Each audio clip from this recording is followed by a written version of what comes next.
आगे बढ़ते हैं। मरकजी काबिना की आज मीटिंग है। जराये के मुताबिक मीटिंग में वजारतों के कामकाज का जायजा लिया जाएगा और पॉलिसी पर तबादले ख्याल किया जाएगा।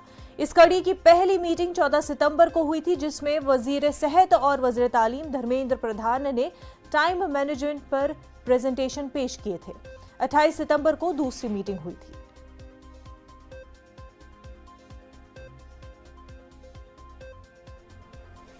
क्रूज ड्रग्स केस में गिरफ्तार आर्यन खान की अर्जी पर आज बॉम्बे हाई कोर्ट समाअत करेगा।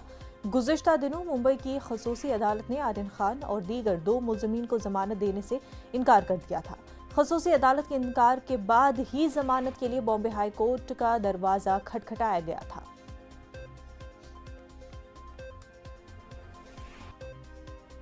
हमारे नुमाइंदे प्रशांत इस वक्त हमारे साथ जुड़ चुके हैं। प्रशांत, इस मामले में क्या कुछ डेवलपमेंट हुई है? जी बिल्कुल, देखिए आज मामले की सुनवाई बॉम्बे हाई कोर्ट में है। आर्यन खान की जमानत याचिका जो है वो 57 नंबर पर लिस्टेड है। देखिए यहाँ पर 2 बातें गौर करनी होगी। 57 नंबर पर लिस्टेड है। अगर हाई कोर्ट नंबर यानी सीरियल वाइज अगर सुनवाई करती है तो जमानत याचिका पर सुनवाई जो है सेकेंड हाफ यानी लंच के बाद आना मुमकिन लग रहा है बोर्ड पर। लेकिन अगर स्पेशल केसेस को कंसीडर किया जाता है, रिक्वेस्ट माना जाता है, तो जल्दी भी आ सकता है। दूसरी अहम बात मैं आपको बताऊं कि एनसीबी आज जो है अदालत में अपना पक्ष रखेगी और एक सबूत रखेगी किस तरह से अनन्या पांडे का चैट आर्यन के साथ सामने आया था। 2 दिन तक लगातार अनन्या पांडे से जो है पूछताछ की गई है। अनन्या से जो पूछताछ की गई उसमें क्या सबूत, क्या एविडेंसेस एनसीबी के हाथ लगे हैं, वो अदालत में रख करके एनसीबी जो है आर्यन खान की जमानत याचिका का विरोध करेगी।